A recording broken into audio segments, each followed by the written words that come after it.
We don't usually think of Valentine's Day as an explicitly Christian holiday. Other major holidays have obvious Christian origins. Christmas, Christ's incarnation, and Easter, Christ's resurrection, sure, but Valentine's Day. It's true that Valentine's Day is not connected with an event in the life of our Lord like Christmas and Easter are, but Valentine's Day does have some intriguing Christian roots. Along with most holidays, Valentine's Day has suffered from its share of commercialization and confusion, yet the poignant story of the original Valentine's Day is worth remembering. In the interest of full disclosure, after about 1,700 years of history, it's kind of hard to know exactly who Valentine was and what he did. The truth is, there were probably several Valentines. Also, the truth is probably not as highly dramatized as we may wish. The truth is embedded somewhere in the depths of history, never to be known until we get to heaven. What follows may be part tradition and part truth, but completely fascinating. The year was 270.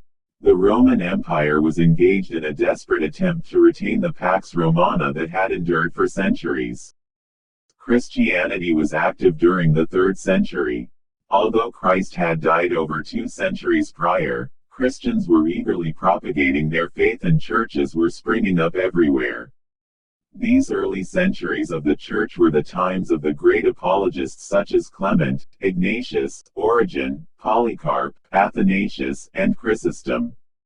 But the 3rd century was also the time of the Christian martyrs. Prior to Constantine, the empire was not friendly to Christianity, not at all. Claudius, the reigning emperor of the time, was a warlord, intent only upon preserving his empire and routing his enemies. Christianity was not on his like list.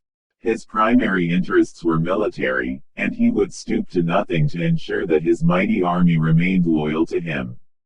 It was Claudius's maniacal grip on the military that led him to install a very foolish policy empire-wide. Claudius had a problem on his hands when it came to the army. Believe it or not, his men would actually prefer to get married and stay home with their wives and families rather than risk their lives and sacrifice for their country. Military recruiting was suffering because of the petulant affection between man and wife. Love was getting in the way of patriotism. Claudius would have none of it. Being the man with the big stick, he could make laws and enforce them, too. So he did. Claudius passed a law forbidding anyone to get married. Obviously, this was an outrage. Was he serious? No marriage. Living in this anti-Christian and anti-marriage climate was Valentine. Valentine was a Christian priest in Rome. He knew from the Bible that marriage was good and honored by God. He knew that marriage was lawful according to the Christian faith, so he took it upon himself to perform Christian marriages, contrary to the law. As a priest, he performed secret marriages for couples who desired to be married, bravely defying the anti-marriage edict. It wasn't just marriages that Valentine was working on. He was also trying to protect persecuted Christians who were being chased down and haunted by the aggressive Roman leaders. Christians knew that they could flee to Valentine to find protection. Valentine was taking a huge risk. Not only was it absolutely forbidden to marry or to perform marriages, but it was also a criminal offense to aid or abet Christians, especially ones whom the Roman Empire had on their hit list. Valentine was enmeshed in what the Roman Empire considered high treason and traitorous activity. Although he was being loyal to his faith, he was flying in the face of Roman law. The Roman government hunted him down and locked him up in prison. Now, Valentine, protector of Christians and performer of marriages, was himself suffering for his love and devotion to God.